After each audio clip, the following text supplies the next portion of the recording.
Hi friends, मैं हूँ योगेंद्र कुमार जायसवाल और आप देख रहे हैं सक्सेस ट्रैक। आज हम लोग बॉयलर फीड पंप के बारे से बात करेंगे। पावर प्लांट में इसका क्या पर्पज़ होता है और इसको हम लोग क्यों लगाते हैं और कौन से टाइप के बीएफपी का उपयोग किया जाता है, क्या उसका स्पीड रेंज होता है और कितने टेम्परेचर तक के वाटर को वो डिलीवर कर सकता है और कितने प्रेशराइज तक उसको कर सकता है। तो आज ये सारी चीज़ के बारे से पढ़ेंगे हम लोग एक एक कर करके कि एक्चुअल में वो होता क्या है और इसको कैसे boiler second class, first class और बीओई के लिए एग्ज़ाम में पूछा जाता है। तो ये सारी चीज़ के बारे से आज हम लोग एक एक करके देख लेते हैं। तो चलिए फ्रेंड्स, स्टार्ट करते हैं बीएफपी के बारे से।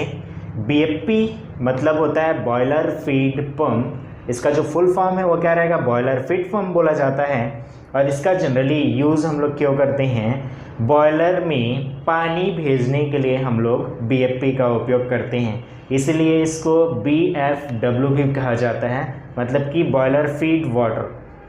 ठीक है, बॉयलर में जो फीड वाटर लाइन है, पानी है, उसको भेजने के लिए हम लोग किसका उपयोग करेंगे, बीएफपी का उपयोग किया जाता है। जनरली बीएफपी में इसका जो कुछ मेन पॉइंट्स है उसको देख लेते हैं। सबसे पहले बीएफपी की दो टाइप्स के होते हैं, ठीक है। एक होगा रेसिप्रोकेटिंग टाइप और दूसरा होता है सेंट्रीफ्यूगल टाइप। यहाँ पर मैं लिख दिया हूँ, एक होगा रेसिप्रोकेटिंग टाइप और दूसरा होता है सेंट्रीफ्यूगल टाइप होता है। तो जब भी हम लोग को देखो, यहाँ पर रेसिप्रोकेटिंग का यूज़ हम लोग क्यों करेंगे, जब हम लोग को हाई प्रेशर और low discharge, amount of discharge क्या हो, कम लेना हो, तब हम लोग किसका उपयोग करते हैं, रेसिप्रोकेटिंग पंप का उपयोग किया जाता है। जबकि सेंट्रीफ्यूगल पंप का उपयोग हम लोग लो प्रेशर और हाई डिस्चार्ज के लिए करते हैं। लेकिन यहाँ पर बॉयलर में क्या होता है, अपने को हाई प्रेशर भी चाहिए और हाई डिस्चार्ज भी चाहिए होता है, क्योंकि मैक्सिमम क्या होता है 150 टन 200 टन कैपेसिटी का बॉयलर होता है और उसमें प्रेशर भी रहता है 150 केजी, 200 केजी, 40 से 50 केजी, 100 केजी तक का प्रेशर रहता है।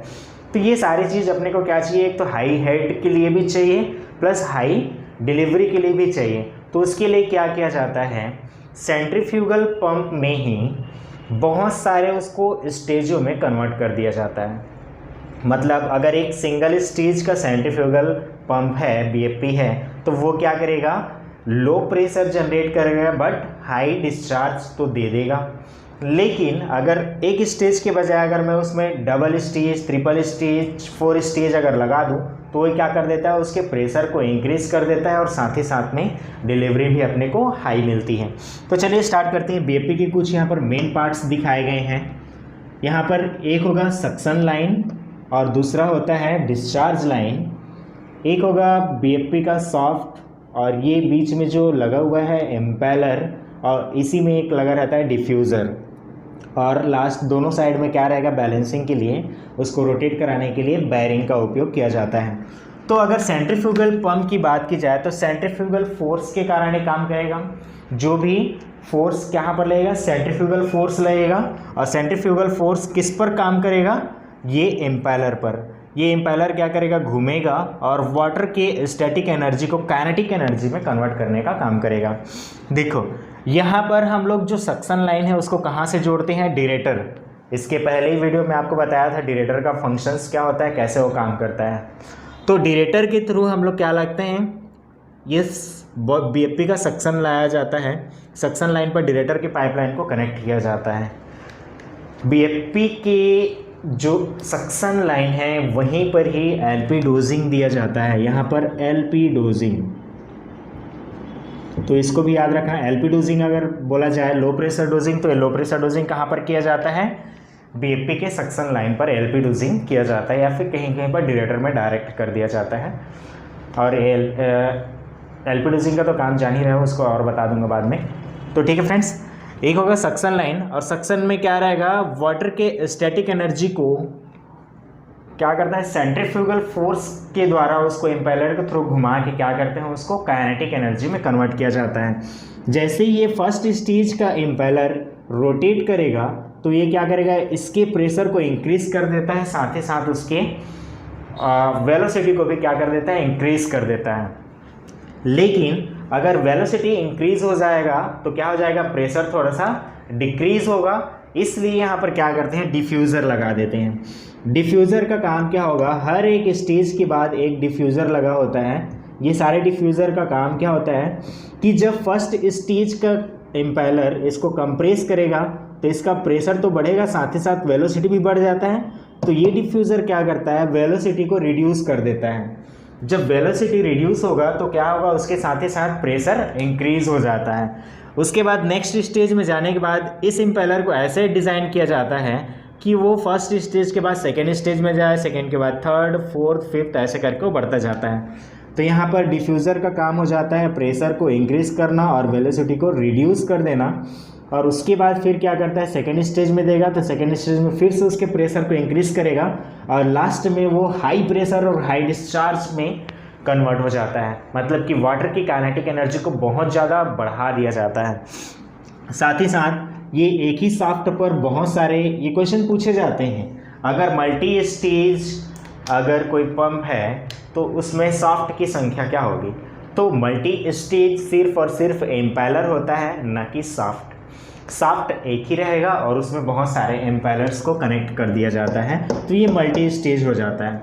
जनरली देखा गया है कि एक स्टेज से 10 से 12 केजी का प्रेशर जनरेट होता है। अगर उसी हिसाब से अगर आप बढ़ाते जाओगे तो वो क्या होगा, उसके बढ़ते जाएगा। जैसे कि 5 अगर लगा दिए स्टेज तो क्या हो जाएगा, वो 60 से 70 केजी का प्रेशर को क्या कर देता है, जनरेट कर देता है। नेक्स्ट है, ये तो क्या मल्टी स्टेज के बारे से। तो यहाँ पर जनरली हम लोग बॉयलर में मल्टी स्टेज फीड पंप का उपयोग करते हैं, जिसका कुछ मोस्ट इम्पॉर्टेंट काम होता है। अगर हम लोग वहाँ पर सेंट्रीफ्यूगल पंप का यूज़ कर रहे हैं तो क्या क्या उसके बेनिफिट्स हो सकते हैं। देखो, अगर हम लोग सेंट्रीफ्यूगल पंप में मल्टी स्टेज फीड पंप का उपयोग कर रहे हैं और सेंट्रीफ्यूगल टाइप्स है तो वो क्या करेगा, डिलीवरी स्टडी फ्लो, मतलब कि वो कंटिन्यूसली क्या करेगा, स्टडी फ्लो देता है। ठीक। दूसरा, supplying large quantity of water under given load, मतलब कि बहुत ज़्यादा मात्रा में क्या करेगा, वो वाटर की सप्लाई कर सकता है, मतलब कि हाई डिलीवरी भी होता है। एक्सेप्टिंग लोड वेरिएशन, लोड की कम या फिर ज़्यादा होने पर भी वो क्या कर सकता है, आसानी से उसको एडजस्ट कर सकता है। साथ ही साथ में trouble free and smooth operation उससे मिलता है। मतलब कि आप लोड वेरिएशन भी अगर कर रहे हो, कभी लोड ज़्यादा बढ़ा रहे हो, स्टीम लोड कम कर रहे हो, तो उसके हिसाब से वो क्या कर लेता है, अपने आप को एडजस्ट कर लेता है। इसीलिए ये क्या होता है, स्मूथ ड्राइव होता है सेंट्रीफ्यूगल पंप। इसीलिए हम लोग ज़्यादातर पावर प्लांट में हम लोग इसका उपयोग करते हैं, सेंट्रीफ्यूगल बीएफपी का उपयोग किया जाता है। नेक्स्ट है, अगर हम लोग बीएफपी के ऑपरेटिंग स्पीड रेंज की बारे से बात की जाए तो जनरली जो बीएफपी होता है उसका जो ऑपरेटिंग रेंज होता है स्पीड का, वो लगभग रहता है 2500 से लेके 9000 आरपीएम तक रखा जाता है, रिवॉल्यूशन पर मिनट। मतलब कि जो नॉर्मल ऑपरेटिंग स्पीड रेंज होगा वो कितना रखा जाता है, 2500 से 9000 आरपीएम तक रखा जाता है। नेक्स्ट है, temperature range do BFP pump deliver hot water, मतलब कि वो बीएफपी जो है कितने हॉट वाटर को वो डिलीवर कर सकता है, उसका भी एक रेंज होता है। तो जनरली ये रहता है 400 फ़ारेनहाइट से लेके 495 फ़ारेनहाइट तक, या फिर 125 डिग्री सेंटीग्रेड से 220 डिग्री सेंटीग्रेड तक के हॉट वाटर को क्या कर सकता है, वो पंप कर सकता है। अगर इससे ज़्यादा टेम्परेचर हम लोग सक्शन में बढ़ा देंगे तो वो क्या कर सकता है, उसको सैचुरेशन टेम्परेचर से ज़्यादा बढ़ जाएगा तो वो स्टीम में कन्वर्ट हो जाता है।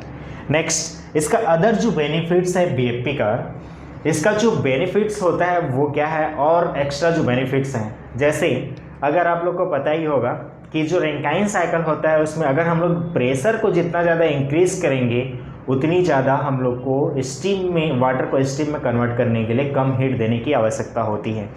तो यहाँ पर भी इसका मोस्ट बेनिफिट है। अगर बीएफपी के थ्रू हम लोग हाई प्रेशर में अगर बॉयलर पर भेजते हैं तो वो क्या करेगा, उसके फ्यूल कंजप्शन के मान को कम कर देता है। कैसे होगा देख लेते हैं। अगर अदर बेनिफिट्स की बात की जाए तो यदि प्रत्येक 5 kg प्रेशर अगर हम लोग इंक्रीज करते हैं, अगर 5 kg प्रेशर को इंक्रीज़ करेंगे तो ये 1% फ्यूल कंजप्शन को क्या कर देता है, कम कर देता है। मतलब कि 1% का जो फ्यूल है वो क्या हो जाता है, सेव हो जाता है। ठीक। दूसरा चीज़, यदि BFP के टेम्परेचर को हम लोग इंक्रीज़ कर दें, BFP के टेम्परेचर मतलब कि जो डिरेटर पर टेम्परेचर है, अगर उसको हम लोग इंक्रीज़ करेंगे तो क्या क्या बेनिफिट्स हैं। एक तो वहाँ से ऑक्सीजन और CO2 होता है, वो तो रिलीज़ होता ही है। साथ ही साथ हम लोग को BFP में वाटर को स्टीम में कन्वर्ट करने के लिए बहुत कम फ्यूल देने की आवश्यकता होती है। तो कुछ न कुछ ये क्या है, एक एनर्जी सेविंग का स्रोत है। तो यहाँ पर यदि हम लोग प्रत्येक 6 डिग्री सेंटीग्रेड पर अगर वाटर के टेम्परेचर को प्रत्येक 6 डिग्री सेंटीग्रेड राइज करेंगे तो क्या हो जाता है, ये 1% ऑफ फ्यूल कंजप्शन के मान को कम कर देता है। ठीक है, मतलब ये भी क्या करता है, 1% फ्यूल को सेव कर लेता है। तो सोचो, यदि आप 6 डिग्री सेंटीग्रेड बढ़ाए तो भी फ्यूल कंजप्शन कम हो गया, और उसके प्रेशर राइज किए तो भी फ्यूल का कंजप्शन कम हो गया, क्योंकि स्टीम को कन्वर्ट करने में प्रेशर उसका क्या करता है, बहुत अच्छा बेनिफिट करता है। नेक्स्ट है यहाँ पर जो BFP का डिफ्यूज़र और इम्पैलर मल्टी स्टेज का है, तो मल्टी इम्पैलर्स का उपयोग किया जाएगा। जनरली यहाँ पर जो बैरिंग है वो कई जगह थ्रस्ट पैड बैरिंग का उपयोग किया जाता है और कई जगह रोलर एंटी फ्रिक्शन बैरिंग का उपयोग किया जाता है। तो जनरली वो डिपेंड करता है कि क्या चीज़ को यूज़ कर रहे हो आप उसके ऊपर। तो जनरली जो रहता है थ्रस्ट पैड बैरिंग का उपयोग किया जाता है। तो ठीक है फ्रेंड्स, यदि आप लोग को ये वीडियो अच्छा लगा होगा तो लाइक कीजिए, अच्छा नहीं लगा होगा तो डिसलाइक कीजिए। यदि और कुछ समझ में नहीं आ रहा है इससे रिलेटेड तो आप कमेंट कीजिए, हम उसका जवाब ज़रूर देंगे। And thanks for watching this video. Thank you so much.